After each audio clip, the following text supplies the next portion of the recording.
This is my big old box of comics. And these are all my Looney Tunes comics from the 40s and 50s and on into the 60s. You can actually see how the covers progressed over the years. Like, take a look at this one. This one is one of the earliest ones. This is 1944. And you'll see actually that they still have the Dell logo up at the top. They have characters along the side, though. And in later issues, they didn't have that. You also will notice Leon Schlesinger, the producer of the Looney Tunes, his signature is at the bottom of the comic. And even though he didn't draw a single line in any of these comics, he took credit for them just like he did the cartoons. You know, the Looney Tunes say produced by Leon Schlesinger, even though that's about all he was a producer. Anyway, I just wanted to do something here. I wanted to take a look at a random issue, and I think I'm going to make this a thing, as it were, because we need to take a look at what these comics look like. I scan stories and post them all the time, but you don't really get a feel for what the issue looks like or what the comic book feels like. So this issue, it looks like, is, let's see here, that's from 1951, yeah. So you see Bugs Bunny is a newspaper boy, and he's hitting Porky Pig in the head with a newspaper. Now you'll notice immediately that this is one of the later ones where the covers really got ugly. There was an artist who worked on these and really didn't have a very good feel for the characters in terms of being on model. So you'll notice that right off the bat. Inside cover, there's always a little bit of gag in there, like this one's Bugs Bunny Bafflers. It's like a puzzle kind of thing, sort of riddles. And here's the copyright information here. Looney Tunes and Merrie Melodies, number 118, August 1951. And Western Publishing, let's see. Changes of address should reach us 5 weeks in advance of the next issue date. Give both your old and new address, enclosing your personal old address levels. People actually subscribe to these and they get them in the mail every month. Here's a story here. Usually these Looney Tunes and Merrie Melodies issues at this time open with a Bugs Bunny story, because Bugs Bunny was the most popular character. So you'll see this one, Bugs Bunny Circus Sensation. Oh boy, there's anything like a better than, let's see, when is it? If there's anything I like better than a circus, it hasn't been invented yet. Okay. There's some good artwork here. Let's see. Not sure who this is. This may be Tom McKimson, but don't hold me to that. You guys are better at identifying the artist than I am. Anyway. And of course, Bugs and Porky. Now here, you see, this is interesting, because in the cartoons, Bugs Bunny and Porky Pig really didn't interact at all. Bugs Bunny was in his own series and fought his own battles, and Porky Pig was in his own series.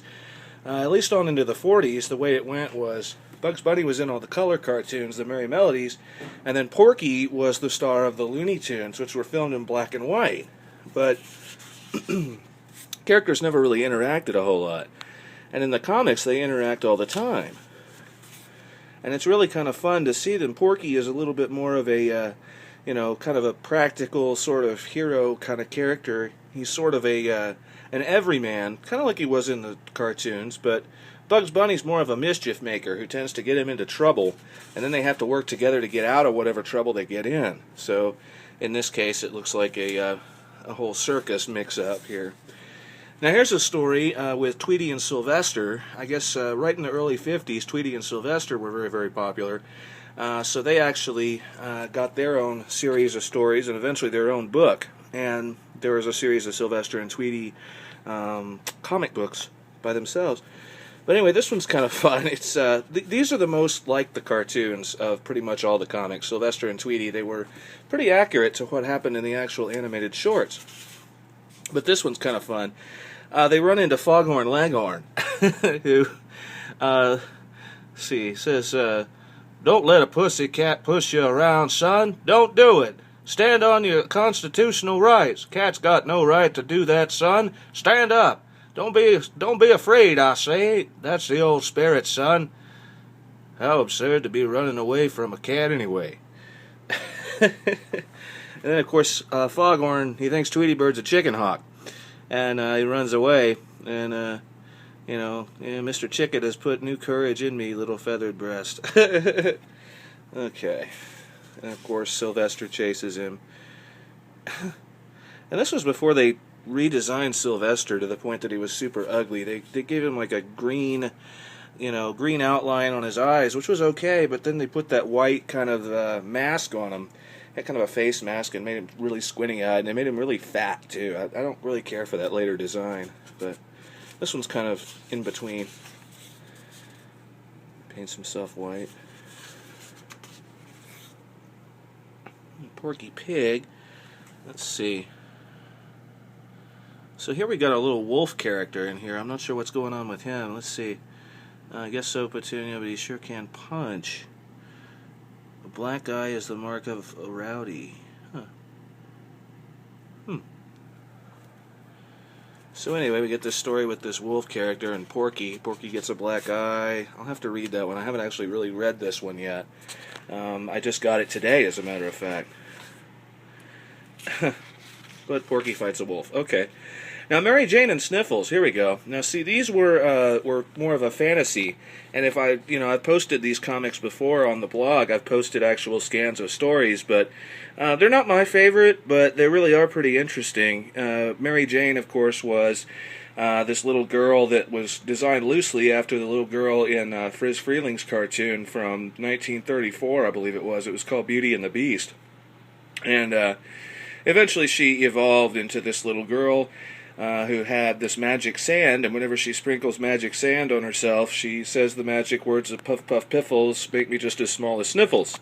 And then they go off together into a fantasy world. Now, early on, of course, Sniffles and Mary Jane interacted with the other characters. You'd see Sniffles talking to Bugs Bunny or Mary Jane talking to Elmer Fudd, but eventually they just kind of became their own characters. And they lived in their own universe, and that's as it should be, I think. See, in this case, they go to a pencil land here. Now, then, of course, you get a story, this one in the case about Cicero Baffles Bugs. There's always a little text story in here, and it's really kind of a stupid, kiddie, throwaway story, and most of these issues had them. Now, here's Cicero. Of course, Cicero is actually Porky Pig's nephew. A lot of times he's mistaken for Porky himself if you just look at the picture of him. But he is actually Porky's nephew, and he's pretty prominent in the comic books. He never really appeared in the cartoons. They did have a nephew called Pinky in some of the early Clampett Porkies, but that's where Cicero kind of evolved from. Elmer Fudd. This is a dog, okay. Anyway, great artwork on this one. Let's see. Great action shot there. See, that's the problem, is a lot of comics don't have this kind of artwork anymore. People don't know how to draw very well. Look at that. Okay. Now, Henry Hawk. Now, Henry was a feature of his own, too, and he was usually the closer of the Looney Tunes and Merrie Melodies series books. He would pal around with Ollie Owl, who was also not really a cartoon star. He was kind of loosely based on an Ollie Owl that appeared in another early Friz Freeling cartoon, I Haven't Got a Hat, which was the first Porky cartoon as well, but completely redesigned here. And he's just basically the smart kid, and Henry's the impulsive, foolish kid. He's always trying to catch a chicken, and he's always failing, and Ollie's always saying, I told you so. And that's pretty much the whole thing with Henry Hawk, and of course later they put in Foghorn Leghorn. Now, let's see, here's another Bugs Bunny thing at the end here. Bugs Bunny banner again. And here's the back. They always had promos on the back. You could actually get posters and postcards and things like that. I've never actually seen any of this stuff, though. I don't know if kids actually really saved it. I'm sure it's one of those things that, parents got for their kids, and then the kids grew up and they wound up in the trash or the recycle. Well, they didn't have recycle bins back in the 40s, so probably the trash. Which is too bad, because they look really great. Let's see. See, here's the cover, actually, to the issue here. Actually, that's not the same issue, but I do have that one set aside. See, they'd show the cover for the next upcoming issue, and then lo and behold, here's the issue. So, there you go, Bugs Bunny playing baseball. Here's another one I got recently that I haven't read all the way through, but anyway, those are typical of the Looney Tunes and Merrie Melodies comics from the late 40s and early 50s, and if I do this again, I'm just going to have another issue that I'll look at and talk with you about. So, that's all, folks.